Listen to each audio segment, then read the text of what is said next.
बलगम बनता है, बार बार गले में खराश होती है, खांसी आती है, जुकाम बना रहता है। हो सकता है ये बलगम आपका बैक्टीरियल इन्फेक्शन, फंगल इन्फेक्शन की वजह से हो रहा हो, या फिर आपको अस्थमा है, सीओपीडी है, या फिर आप प्लमनरी एम्बोलिज्म को फेस कर रहे हैं। तो इन सिनेरियोज में म्यूकस का फॉर्मेशन बढ़ जाता है, बलगम बन जाता है। लेकिन ये क्यों बढ़ता है?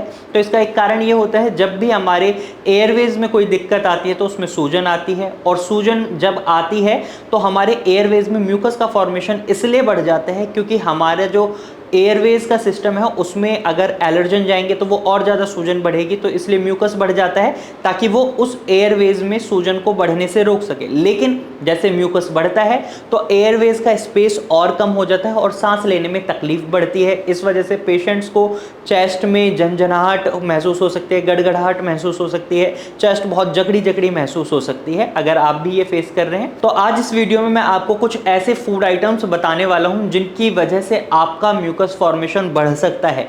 तो आपको उनको बिल्कुल भी अपनी डाइट में नहीं रखना है। कुछ आदतें हैं जो डेली बेसिस पर हम करते हैं जिससे म्यूकस फॉर्मेशन बढ़ जाता है, जैसे ठंडा पानी पीना या ठंडी चीज़ें खाना। ये बहुत गलत हो जाता है। अगर आपको बलगम की प्रॉब्लम है तो आप ठंडा पानी नहीं पी सकते, आप कोल्ड ड्रिंक, सॉफ्ट ड्रिंक्स, इस तरीके के सोडा ड्रिंक्स नहीं पी सकते। साथ ही साथ आप मटके का पानी भी नहीं पी सकते। आप कोशिश करें नॉर्मल रूम टेम्परेचर वाला पानी पिएं, या फिर आप हल्का गुनगुना करके पानी को पी सकते हैं। इससे आपका म्यूकस फॉर्मेशन कम होगा, जो बलगम बन रहा है वो गलेगा, बाहर निकलेगा आपका डाइजेशन प्रोसेस के थ्रू। इसी तरीके से दूसरी चीज़ जो आप कर सकते हैं वो ये है कि आपको फूड्स में स्वीट फूड्स को इंक्लूड नहीं करना है। जैसे आपका केक है, पेस्ट्रीज़ हैं, या मिठाइयाँ हो गई, तो इस तरीके के फूड्स को अगर आप अपनी डाइट में इंक्लूड कर रहे हैं तो इससे भी बलगम बढ़ता है। ये गलती नहीं करनी है।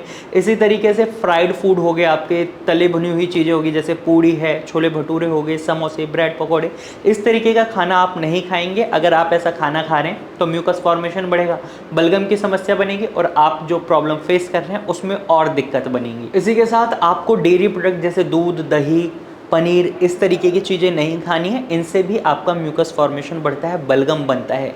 और खट्टे फलों को भी आपको नहीं खाना है, क्योंकि जब आप खट्टे फल खाते हैं उनमें विटामिन सी तो अच्छी मात्रा में मिलता है, लेकिन जब आप खट्टे फल खाते हैं तो ये आपके एयरवेज में इरिटेशन डेवलप कर देते हैं, और इरिटेशन की वजह से आपका म्यूकस फॉर्मेशन और ज़्यादा बढ़ जाता है, और रिजल्ट क्या होता है, आपके एयरवेज का स्पेस कम हो जाता है। तो आपको खट्टे फल भी नहीं खाने हैं।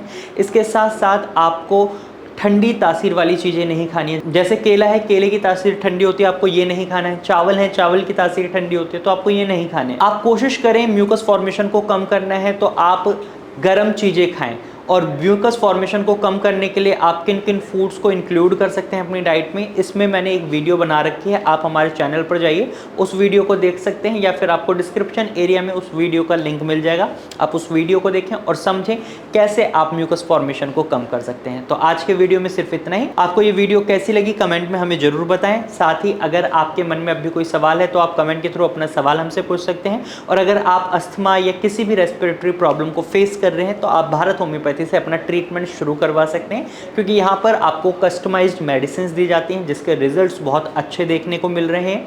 पेशेंट बहुत जल्दी रिकवर कर रहे हैं, क्योंकि यहाँ पर पेशेंट की रूट कॉज, पेशेंट के बिहेवियर और पेशेंट्स के शरीर में जो सिम्टम्स दिखाई दे रहे हैं उनको देखते हुए दवाइयाँ बनाई जाती हैं, जिसकी वजह से रिजल्ट्स काफ़ी जल्दी देखने को मिलते हैं।